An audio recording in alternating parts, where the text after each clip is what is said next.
Hi Shadows, we are at our next destination. We didn't expect to be talking to you guys so soon, but we've spoken to some of the people here and they have hauntings here for sure. We are in Portmeirion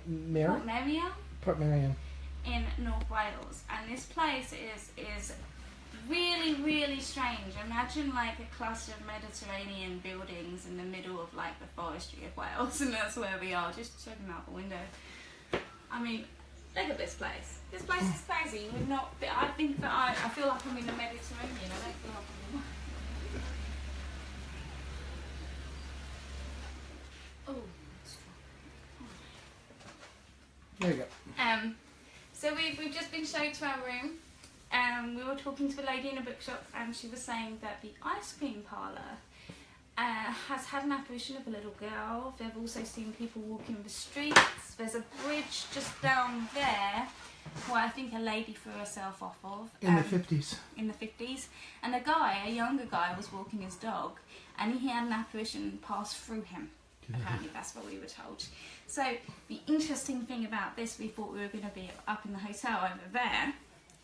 But we're in this little apartment, which just so happens to be on top of the ice cream store, which is where the apparition of the young girl was seen above, in a window above the ice cream parlour. So that would be this, where we're staying. And it's just so funny how it happens to us, where we show up in a place and don't expect ghosts, and now we're staying in the very place where an apparition is seen, which is really, really funny. It's just, yeah, it's typical. So a bit about this place. It was all designed by one architect, a millionaire who wanted his visions to come to life in this property within this land. So he's built a little kind of an Italianate village, you know, with ice cream parlours and pizza bars and restaurants and bars, and it's a really cool place. It was built, I believe it was built in 1929 or 27? I think it was built in 1929 or 1930 by this gentleman here. So like I said, he's an architect. He designed all these buildings, and this was his vision.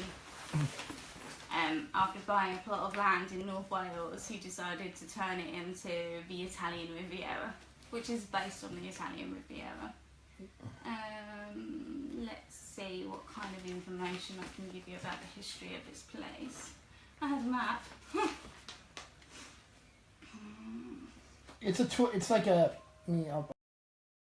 It's a tourist destination. You have to pay a certain amount of money to come in, and for all you people in the States, it kind of reminds me of Disneyland.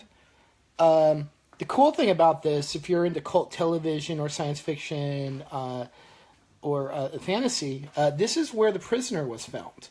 You know that show in the 60s where the secret agent is put in this tiny village and he has to get out, but these balls start coming up and attacking him? That was filmed here, and everything here has like...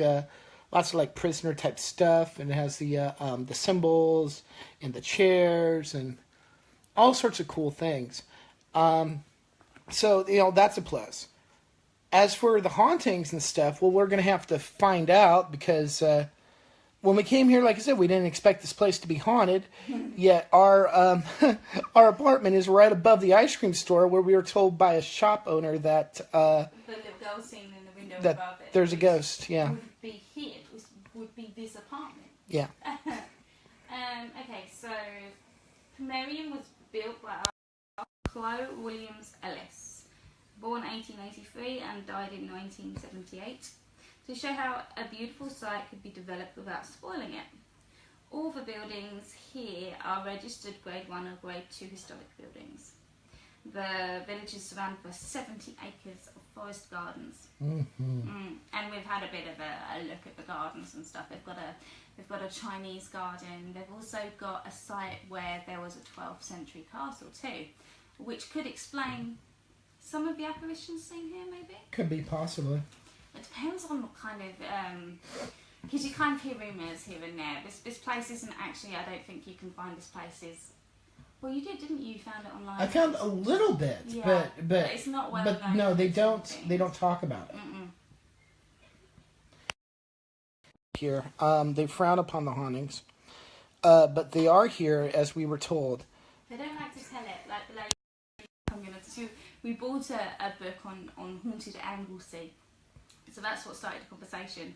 And she was like, yeah, there've been a couple experiences, and then she's like, but don't tell anyone because I'd hate to make it seem like I'm trying to scare the tourists. So I think they're very particular about what they say about the ghosts and stuff here. So they're afraid of scaring people away, I think.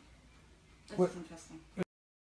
Ridiculous considering the ghost business is big business. It is, but this is kind of generations, I think. Yeah, I think you're right. I think it's older people for sure. Mm-hmm. Most people around here are in their 60s and 70s. Yeah. Or older. So yeah, I think it's for the older generation. Not into ghosts. Not really. No. But it's a really interesting place with really cool little buildings. I think it's not that old. I think most of the buildings will date back to the 1930s. I probably think he built the hotel first, mm-hmm. And then everything else around it. So from around the 1930s, these buildings. That's 80 years of history. So yeah, a lot of things can happen in 80 years, and it doesn't really matter the age of a place. It could be the land. And then tragedies happen at any year, so who knows? That's where these spirits come from. Mm-hmm. I think she said she thought it was a maid, a serving maid. A maid, yeah. Yeah, a serving maid. A maid, a little girl, and the one that passed through the man. Yeah, the one that passed through the man. Mm-hmm. So yeah, we thought we'd come up live and show you where we're at and the coincidences that happen when we're not looking for them. To be trying to investigate this place. I mean, we might as well. I mean, an apparition was seen right in this. Looks like right in this room. Mm-hmm. So we'll try to see what happens. Or the bathroom, actually. Yeah, the bedroom or the bathroom. So tonight we'll see what we can get. See if we get anything. We didn't get anything at Ruffin Castle. Hopefully we have better luck with this one. We'll see. Yeah, we will see. Okay, guys, just keep an eye out, see if we pop on later. If we get any activity, we will come on live and see what we can get. Yep, exactly. So we're going to sign off now, and from Shadows Paranormal, I'm Philip. I'm Robyn. And goodbye.